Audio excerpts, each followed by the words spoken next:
Steve Francis went from playground legend to NBA superstar almost overnight. But just as fast as he rose to the top, he seemingly disappeared from the spotlight. What happened to the franchise? And where is he today? This is the story of Steve Francis. Steve Francis was born on February 21st, 1977 in Tacoma Park, Maryland. Life was never easy for Steve. He grew up in a tough neighborhood, surrounded by poverty and crime. His mother, Brenda, worked multiple jobs to provide for him and his siblings. Tragedy struck early when Brenda passed away from cancer when Steve was just 18 years old. Losing his mother devastated him. It left him without direction for a time. Francis also found himself on the wrong side of the law, facing multiple arrests as a teenager. Basketball, however, became his saving grace. On the playgrounds of Washington, D.C., he became a local legend. His quickness earned him the nickname Wink, and it was clear that despite all the obstacles, Steve had a gift. Out to Francis. Fans have been, I think, waiting for this moment since the minute the trade went down, and Francis hits a three ball. Very important right now that Vancouver gets Thomas. Nearly traveled. Francis will bail him out. 5 seconds on the shot clock. Penetration, dish. Rogers lay in. Now you gotta chop him right there and don't let him lay that thing in here. He can fill it up in a hurry from up there. See where he's planting himself. Francis just throws it up. Oh, what an athletic play by Steve Francis, who did choose to play for the Grizzlies. Of course, second-round draft choices don't have as many options as Bibby. Oh, yeah, he just went off on that. What an athletic play, though, throwing it up off the board and going getting it. Bibby got the free throw. Inside Francis, Bibby caught off guard. Steve inside, lays it in. Yeah, nice little end play. Drives, goes up, blocked by Cato. Unlike most NBA stars, Francis wasn't a high school phenom. In fact, he barely played organized basketball during his teenage years. After bouncing between junior colleges, he finally landed at the University of Maryland. There, he put the basketball world on notice. In just one season at Maryland, Francis averaged 17 points, 5 assists, and 4 rebounds per game. His athleticism, scoring ability, and fearlessness caught the attention of NBA scouts across the country.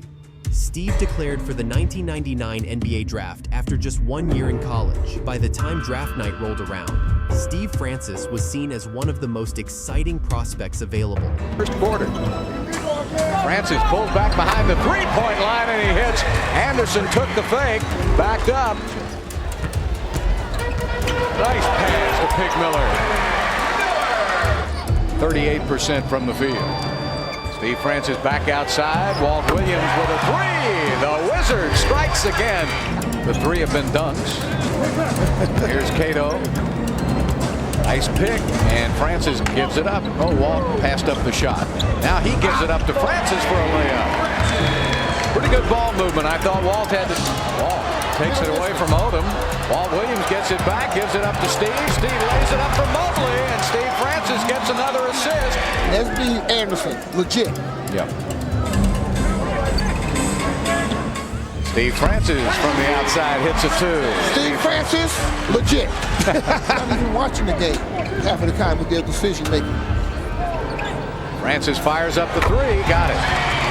Steve Francis goes long range. He has 21. Rice Drew, who was face guarded, which is illegal, by the way. 4-point lead. Francis flies by. In the 1999 NBA draft, the Vancouver Grizzlies selected Francis with the number 2 overall pick, but controversy immediately followed. Francis didn't want to play in Vancouver.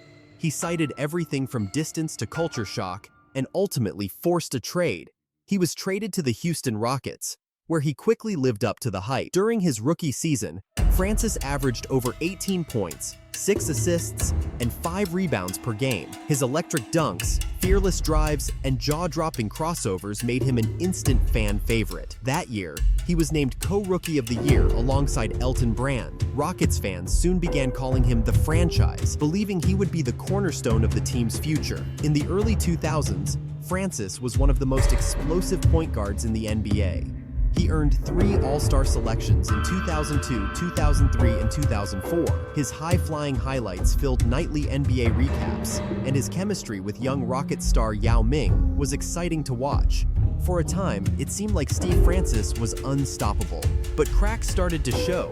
Francis's flashy style, while exciting, often clashed with coaches who demanded a more disciplined approach. His relationship with coach Jeff Van Gundy, in particular, was rocky.